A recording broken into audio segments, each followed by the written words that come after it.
Alors, il y a un monsieur qui m'a gentiment contacté qui s'appelle Aurel Marine.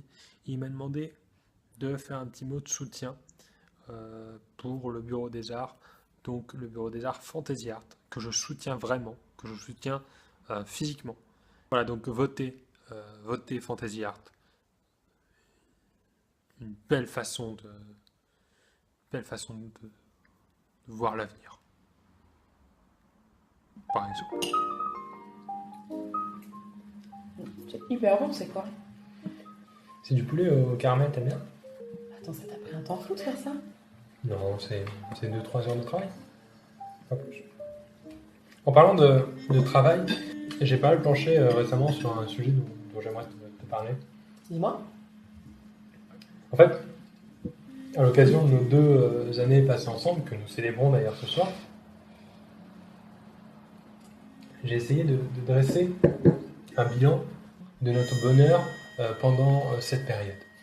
C'est vrai qu'au début, nous nous entendions tout de suite très bien, nous sortions beaucoup avec nos amis, nous sommes même allés tous les deux à Hawaï, c'était super. C'était inoubliable. Inoubliable.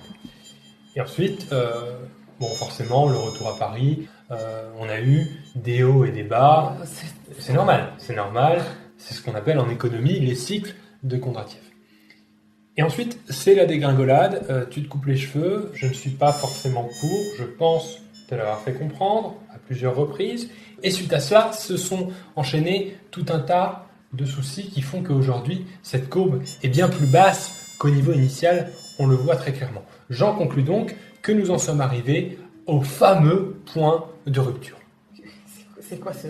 Laisse-moi terminer s'il te plaît. Sur les 100 derniers rapports sexuels que nous avons eus, j'ai pris du plaisir uniquement 36 fois. Tu comptes nos rapports sexuels? S'il te plaît, Malade. les questions c'est à la fin, s'il te plaît. Nous en sommes donc à un taux de 64% de ce que nous pourrions appeler un taux de non-jouissance. Attends, c'est ignoble. Les points qui ont été importants dans ma décision de mettre un terme à notre relation, je te le rappelle, tu vas vouloir que nous aménagions ensemble prochainement, je ne cautionne pas.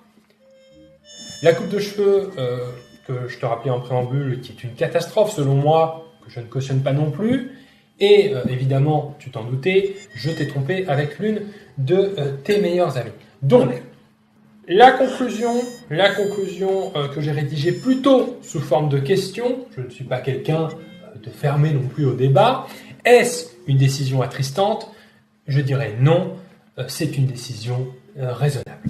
Merci. Putain, c'est raisonnable, ça, connard! Des questions?